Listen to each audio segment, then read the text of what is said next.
All praises and glory goes to Yahawah, Bahasham, Yahawashi. Double honors to the apostles and elders of Yasharahla, and salutations to the Ahchyam throughout the four corners of the earth, preaching the truth and sincerity, and keeping the faith of Yahawah, Yahawashi, and the gospel. This is Yahawashi, just bringing to you another just brief lesson. As you know, of course, we study, pretty much primarily the King James Bible. And, really this is just edification just for the brothers out there that's, reading the word. And really, brothers, whether you're new in the faith or you've been in it for years, this is always something that you always want to have a good understanding of, which is basically the use of, the grammatical usages of commas and colons and things like that. Now, for this particular lesson, I'm really kind of just dealing more with the isocolon. All right, and basically, as you see here, there's the definition of the isocolon, which is a figure of speech in which a sentence is composed by two or more parts perfectly equivalent in structure, length, and rhythm. Okay, now really, when you go in further into the meaning with the isocolon, it gives you a little bit more deeper understanding. The term is derived from the Greek isos, which is equal, right? And colon means member clause. So basically, when you talk about isocolon, you're talking about an equal member or clause. And this is prevalent throughout the scriptures, and this is very common usage within the within Old English. All right, and you can tell that Jake pretty much wrote Old English. Is really the one Shakespeare. As far as Shakespeare, you can tell that he had to be, a Jake because of the way he wrote. Because the way that he wrote was very similar to, how the Israelites wrote.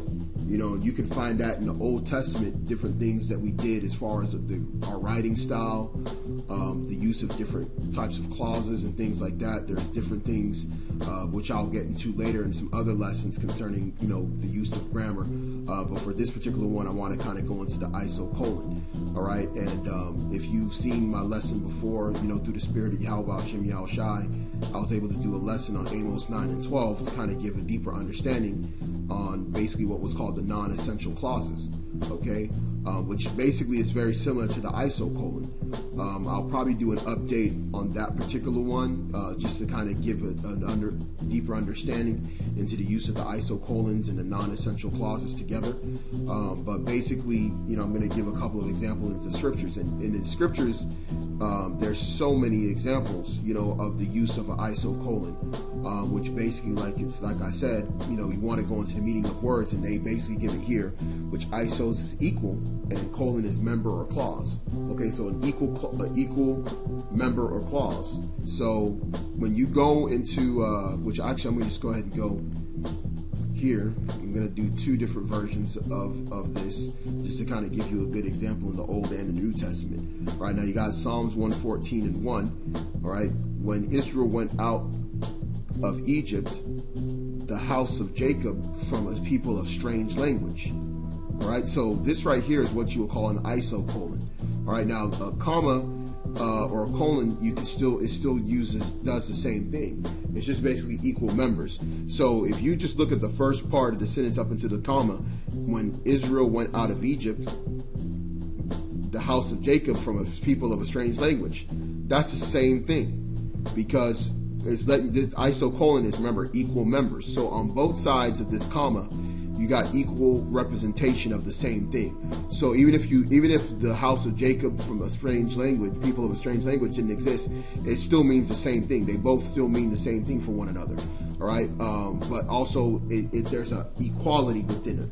All right, so basically you got here Judah was a sanctuary and Israel his dominion. All right, so it's basically giving equality to both sides, but just expressing them in a different way. All right, and then it says the sea saw it and fled. Jordan was driven backwards. Okay, because you got the Red Sea, the Jordan River. All right, and it talks about this is basically when we came out of,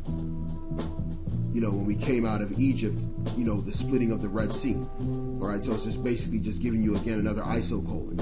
All right, and then when you go further down, it says the mountains skipped like rams and the little hills like lambs.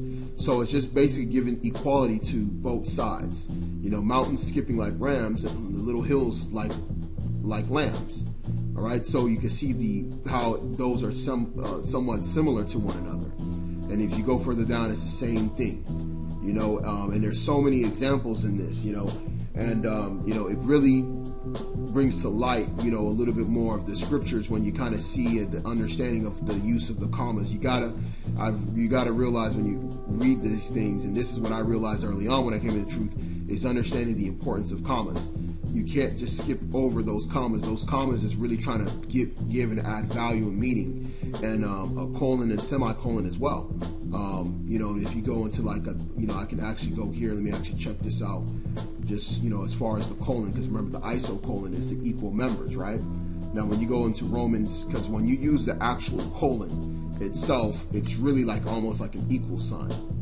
All right. Now, if you go, there's two different examples of an isocolon in here, or multiple actually, but I'm going to just kind of follow, you know, a couple of them when you go here.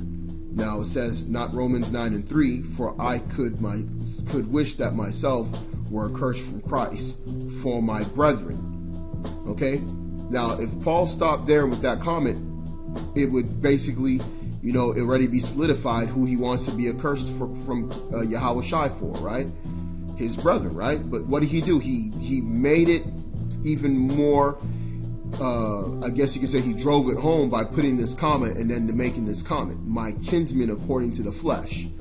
So he drove it home by basically adding an isocolon, which remember is an equal member. So my brethren and my kinsmen according to the flesh, those are equal members from each other just by the use of the comma.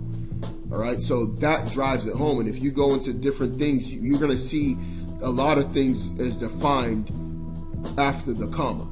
You know, when you read a lot of things, and it takes away a lot of the confusion that comes with the scriptures, especially for those, you know, that are not in this truth, that they try and use a lot of these words and these things, and they skip whole commas and not really bring the explanation out. And that's the reason why when you go down to 9 and 4, which this is another example of an equal member, which is the isocolon. All right. So who are Israelites? Okay, now guess what? According to the flesh. So when you go here, a lot of times what we do sometimes when we read, we don't understand that just because a verse is here, it doesn't mean the sentence is over. If you read this, you're going to realize this is one long sentence, right? So from Romans 9:3 all the way to 9:5, that is just one long sentence. Okay, there is no period. That the period doesn't come up until Aman, or forever. Okay, so this is really just one long sentence talking about one particular subject, people, and within this is actually what's called a non-essential clause and isocolon, which they're pretty much very similar, which I'll do an update on that if you want to kind of know more about the isocolon, or not the isocolon, I'm sorry, but the non-essential clause. You know, check one of the videos I did about a month ago. I'll probably just put the link in this particular lesson so you can just go straight to it. So if you want to know more about the use of the non-essential clauses, it really opens up a lot of things, and it takes away some of the confusion, because a lot of times when we read these scriptures, we look at them as sentences. We look at each verse as a sentence, but when you read it, you realize, you know, that sometimes you cannot isolate your mind to think always about the verse. You got to sometimes get everything in the proper context in a sentence. And when you read this as one sentence, it really shows you, you know, what it's talking about. It drives home that the Israelites are the only ones to whom pertaineth the adoption, because this, remember, this is the isocolon, equal member, all right? And then the glory, all right? The covenants, the giving of the law, the servants of the Most High, and the promises. You know, so when you go into that, it really drives all that home with those isocolons. Those isocolons are serious, all right? And if you're out there teaching somebody, you know, you bring out this scripture of Romans, the 9th chapter, and you basically, you know, drive home, you know, ask someone, you know, listen, the knowledge is given to Israel, you know, and then this side, really the elect of Israel. You know, sometimes you can really, you know, let these people know how much we know about this word by really bringing out some of these terms. You know, sometimes Esau doesn't understand that we understand the meaning of words. You start asking these 2/3 and these other nations that come up against us, like Esau, and ask them if they know what the meaning of an isocolon is, if they know what a non-essential clause is. I'm going to bring another lesson about something else too, as well, another grammatical thing. When they start realizing that they don't understand the use of those things, and you bring that out, they can't be in denial. You know, it's going to help edify the elect, but it's also going to condemn the wicked as well when they see that you have the understanding of the use of these grammatical points as commas and colons, all right? Now, the other one that's utilized in this is going to be Luke 12 and 13, just as an example, all right, as far as how the isocolons work as well. Okay, now when you go back here, I know I went into Psalms 114. This is a bicolon, which basically this bicolon is something like a buy one get one free, which is still an example of an isocolon. A bicolon is just basically just when it's just two different subjects after another. That's all it really is. And you see here, you know, that they put this as an example, showing you that they know that this particular figure of speech known as the isocolon was prevalent throughout the scriptures. All right, and see, they understand that when you read something a certain way, if you understand these little grammatical, you know, these grammar standards that are being used, when you understand that, it unlocks the Bible even more. And see, these elites, they understand Old English. You know, the elites are very heavy into literature, especially old literature, and that's the reason why. Why do you think they haven't revised the Constitution?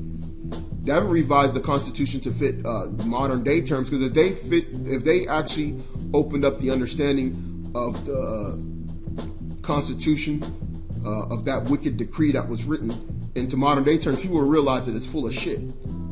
All right, but these people, they love reading these old things because they understand how to read it, and they can understand the understanding and the context that's being used. And this is just further proof that they understand the context of these commas and what they mean. And you see here, they put these little marks. All right, they put these little marks here to kind of give you an understanding of like how to look at it, how to look at this as an equal to on both sides.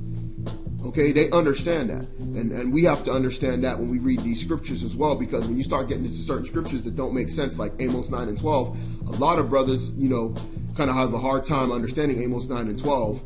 Like, man, what is it saying there? But when you understand these things, you understand these grammatical points, you know, you're going to be on point with a lot of this, the understanding. It's going to open up a lot more to you. All right, and when you go to Luke 12 and 13 on the way down. All right, and one of the company said unto him, Master, speak to my brother that he divided the inheritance to me. And he said unto him, Man, who made me a judge or a divider over you? Yahawashi, he's stern. Okay, he came at that dude like, you know, and the guy, and you know what's funny about this question is that this question, if he knew who it was, that man would have said Yahawashi. He would have said Yahawah. He would have said the Most High God. Then the Most High, you know. So, but here it is, you know, Yahawashi. He said, unto him, take heed and beware of covetousness, for a man's life consisteth not in abundance of, you know, for the things which he possesseth. Now, if you notice here, it has a colon. All right, so that's an equal member. All right, it's also a essential element as well.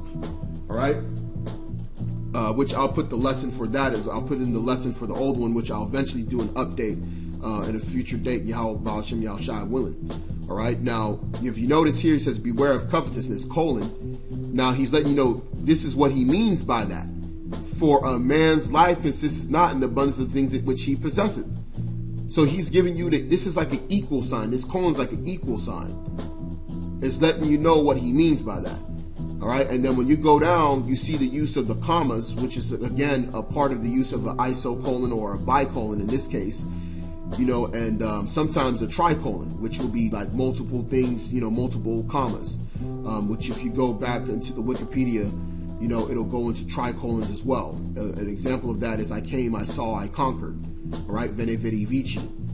All right, that's a tricolon. Basically, 3 different, members that are equal or are in equality with one another. And then you got in the wicked decree, the Declaration of Independence, life, liberty, and the pursuit of happiness. It's the same thing. That's a tricolon. It's 3 different members, right? You got to remember, again, your etymology. Isos means equal, and then colon means member. So when it's a tricolon, it means 3 equal members. When it's a bicolon, it's 2 equal members. That's all it is. All right. So I just wanted to just give you that further edification on that. So you have that understanding. If you go down, I'm not going to go all the way down in this whole thing, but you just kind of get the gist of it just with the first, example of the beware of covetousness. So again, just wanted to bring further edification. I'm going to go into this one in the future, which is the hen diatris, all right, as well. That will be another grammatical lesson I'll do as well, and basically just, get that understanding. So that way when you read these scripts, man, it's going to open up to you. When I got the understanding of, the non-essential element and then the isocolons, it's like a lot of those things in the scriptures that you didn't have the definitions for, they open up for you. Another example is when Jacob's name was changed to Israel. All right, the definition of the name of Israel is actually given after that with the comma, which was he is a prince, for you are a prince of a power of God. All right, so it gives you the definition of it, which if you know the Hebrew, you would already know the definition, but it literally gives you the definition of Israel in the scriptures itself. So that's a beautiful thing. So again, all praises to Yahawah, Sham, Yahawashi, and salutation again to the Ahchyam throughout the 4 corners of the earth, preaching the truth and sincerity and keeping the faith of Yahawah, Yahawashi, and the gospel. This is Yahawah again. Shalawam.